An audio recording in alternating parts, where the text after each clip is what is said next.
तो मेरे बहुत ही प्रिय और बेहद सम्मानित साथियों, हृदय की असीम गहराइयों से अभिनंदन, बहुत बहुत हार्दिक स्वागत है।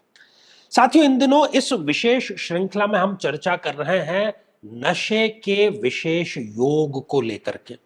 कब कोई व्यक्ति प्रवृत्त हो जाता है, आकंठ शराब में डूब जाता है, अपने जीवन को, अपने व्यापार को, अपने व्यवसाय को, अपने परिवार को तिलांजलि के रूप में वो नशे को समर्पित कर देता है। आखिर ऐसा कब और क्यों होता है?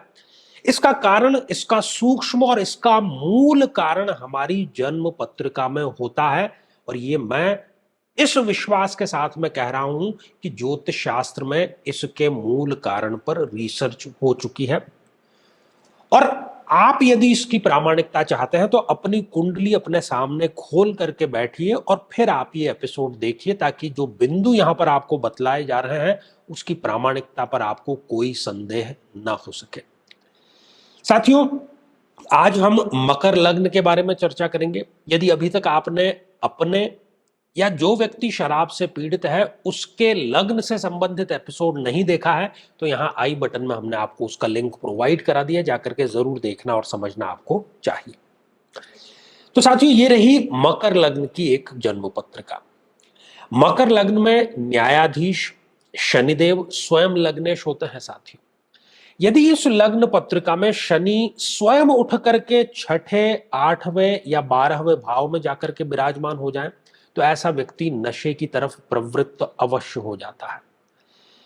उसकी संगत बहुत खराब हो जाती है, उसकी विवेक शक्ति क्षीण हो जाती है, क्योंकि लग्नेश ही स्वयं उठकर गड्ढे में चला गया। ये भाव त्रिक भाव है, इनको गड्ढा कहा गया है लोक भाषा में।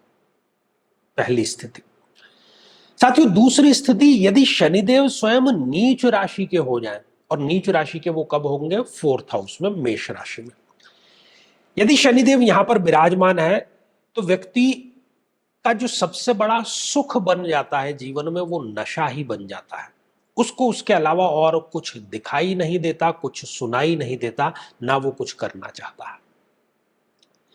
साथियों, इसके अतिरिक्त आप देखिए कि जन्म पत्रिका में शनिदेव की डिग्रियां कितनी है। यदि शनिदेव स्वयं 0 डिग्री के होकर के विराजमान है या 28, 29 जैसी अंतिम डिग्रियों के होकर के विराजमान है, तब भी ऐसा व्यक्ति जो है वो नशे की तरफ प्रवृत्त हो जाता है। क्योंकि 0 डिग्री में या 28, 29 डिग्री का जो ग्रह है उसमें बल है ही नहीं, वो बलहीन हो चुका है, उसमें विल पावर है ही नहीं, व्यक्ति कोई डिसीजन ले ही नहीं पाता, शराब में वो डूबता चला जाता है, वो अपने आप को ये समझा ही नहीं सकता कि मैं गर्त में जा रहा हूं। और ऐसी ही लगभग स्थिति तब होती है जब शनिदेव जन्म पत्रिका में अस्त अवस्था में है। यदि सूर्य के साथ में बहुत क्लोज कंजक्शन में है, किसी एक ही भाव में विराजमान है, तो अस्त शनि भी व्यक्ति के जीवन में नशे को अवश्य लेकर के आता है और उसके करियर को, स्वास्थ्य को, सबको वो लेकर के डूबने का कार्य करता है। इसके अतिरिक्त आप जन्म पत्रिका पर दृष्टिपात कीजिए कि क्या कोई मारक ग्रह इस जन्म पत्रिका के लग्न में विराजमान है। मारक ग्रह कौन कौन हो गए? 3 मेजर मारक ग्रह हैं मकर लग्न में। एक तो सूर्य, एक चंद्रमा और एक स्वयं गुरुदेव। यदि इन तीनों में से कोई 1, 2 या तीनों ही लग्न में विराजमान हो, तब भी व्यक्ति नशे की प्रवृत्ति की तरफ आकंठ डूब जाता है। यदि इन तीनों में से कोई 1, 2 या तीनों ही सप्तम भाव में विराजमान हो, तो यहां से वह लग्न को देखने का कार्य कर रहे व्यक्ति अपने साथ में जीवन साथी का जीवन भी पूरी तरीके से इस नशे की भेंट चढ़ा देता है। साथियों, यदि गुरुदेव पंचम भाव में विराजमान है या नवम भाव में विराजमान है, यहां दोनों ही परिस्थितियों में वो लग्न को देखने का कार्य कर रहे हैं। ऐसी स्थिति में भी व्यक्ति नशे की तरफ प्रवृत्त होता है।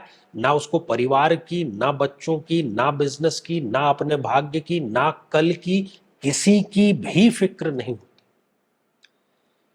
और ये सारी स्थितियां प्रामाणिक है, रिसर्च बेस्ड है, अनुसंधान पर आधारित है।